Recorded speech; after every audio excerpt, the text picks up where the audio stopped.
So let's start by going through the ingredients for our avocado brownies. We have applesauce, we have some cocoa powder, brown sugar, then we have our flour mixture, which is cassava flour, baking powder and salt. Then we have our vegan chocolate chips, and finally a ripened avocado. And you do need to make sure your avocado is nice and soft for this recipe.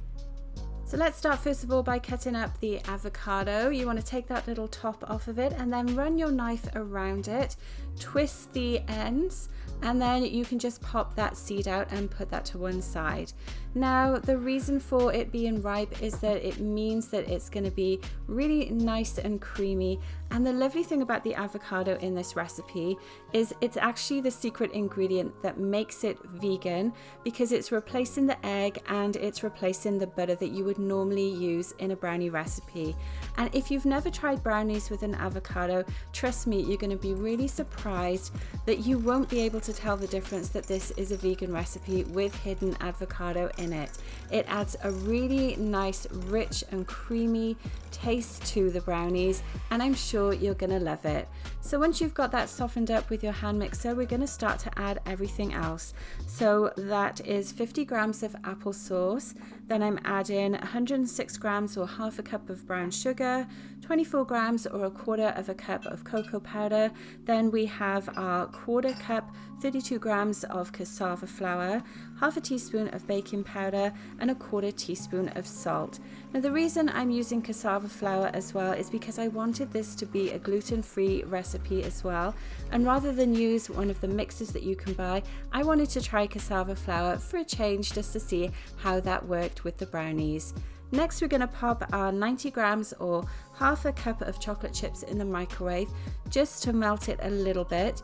You'll see here that I didn't melt it fully because I still wanted some of those pieces of the chocolate chips to be running throughout our brownie mix. But of course, you could either add the chocolate chips without melting them, or you could melt them fully. That's a totally personal preference with this recipe.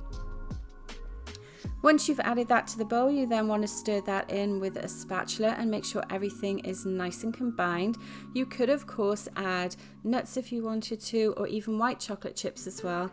And this is what the consistency of the brownie batter actually looks like. Then we're finally ready to actually pop them in the baking pan. And as you can see, I'm using a silicone mold here. This is a small batch recipe which just makes 4 brownies. If you wanted to double it, then you could obviously make 8. You could make cupcakes with it as well.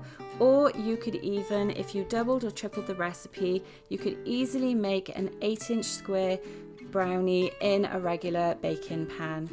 I'm using my ice cream scoop to just get the majority of the batter into those, and then I'm just going to use a spoon and a spatula to spread everything out.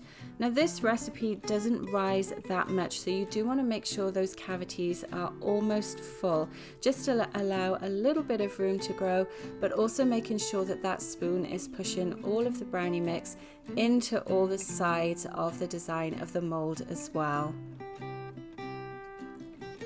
Now I've preheated my oven to 350 degrees Fahrenheit as well. I always recommend, if you're using a silicone mold, to pop it on a baking tray so that it's a little easier for you to put it in and remove it out of the oven once everything is baked.